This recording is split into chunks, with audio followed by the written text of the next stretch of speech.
ਇਹ ਲੜਕਾ 15 ਸਾਲ ਪਹਿਲਾਂ ਪਾਕਿਸਤਾਨ ਤੋਂ ਡੰਕੀ ਲਗਾ ਕੇ ਯੂਨਾਨ ਗਿਆ ਸੀ ਔਰ ਹੁਣ ਜਨਾਬ ਇਹਦੇ ਇੱਥੇ ਮੌਤ ਵਾਕਿਆ ਹੋ ਗਈ ਹੈ। ਉਹ ਕਿਸ ਤਰ੍ਹਾਂ ਹੋਈ ਹੈ ਮੈਂ ਤੁਹਾਨੂੰ ਜਲਦੀ ਨਾਲ ਦੱਸਦਾ ਵਾਂ। ਇਹਦਾ ਨਾਂ ਹੈ ਕਯੂਮ ਔਰ ਇਹਦਾ ਤਾਲੁਕ ਗੁਜਰਾਤ ਦੇ ਕੋਲ ਉੱਥੇ ਪਿੰਡ ਹੈ, ਉੱਥੋਂ ਨਾ ਹੈ। ਤੇ ਇਹ ਜਨਾਬ ਯੂਨਾਨ ਗਿਆ ਸੀ ਔਰ ਉੱਥੇ ਪੇਪਰ ਬਣਾਉਣ ਦੀ ਕੋਸ਼ਿਸ਼ ਕਰਦਾ ਰਿਹਾ। 15 ਸਾਲ ਹੋ ਗਏ, ਨਾ ਪੇਪਰ ਬਣੇ ਤੇ ਨਾ ਕਦੀ ਪਾਕਿਸਤਾਨ ਆਇਆ।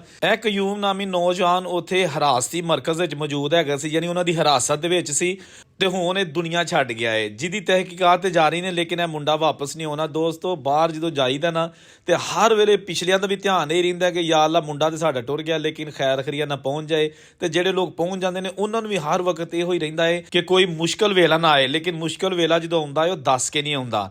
ਤੇ ਹਮੇਸ਼ਾ ਅਸੀਂ ਇਹੀ ਕੋਸ਼ਿਸ਼ ਕਰਨੇ ਹਾਂ ਕਿ ਬਾਹਰ ਦੀ ਜ਼ਿੰਦਗੀ ਦੇ ਹਵਾਲੇ ਨਾਲ ਤੁਹਾਨੂੰ ਆਗਾਹ ਕਰਦੇ ਰਹੀਏ। ਬਾਹਰ ਦੀ ਜਿਹੜੀ ਲਾਈਫ ਹੈ ਬੜੀ ਮੁਸ਼ਕਲ ਹੈਗੀ ਹੈ ਦੋਸਤੋ, ਲੇਕਿਨ ਜਿਹੜੇ ਸੈੱਟ ਨੇ ਉਹ ਤੇ ਠੀਕ ਨੇ, ਲੇਕਿਨ ਜਿਹੜੇ ਹਲੇ ਸੈੱਟ ਨਹੀਂ ਹੈਗੇ ਉਹ ਦਿਨ ਰਾਤ ਵਿਚਾਰੇ ਇਸੇ ਦੌੜਦੇ 'ਚ ਰਹਿੰਦੇ ਨੇ ਕਿ ਕਿਸੇ ਤਰੀਕੇ ਨਾਲ ਪੇਪਰ ਬਣ ਜਾਣ ਤੇ ਆਪਣੇ ਵਤਨ ਜਾਈਏ, ਆਪਣੇ ਵਿਛੜੇ ਹੋਏ ਮਾਂ ਬਾਪ ਭੈਣਾਂ ਭਰਾਵਾਂ ਨੂੰ ਮਿਲੀਏ। ਇਹ ਜੇ ਕਯੂਮ ਵੀ ਹੁਣ ਗਿਆ।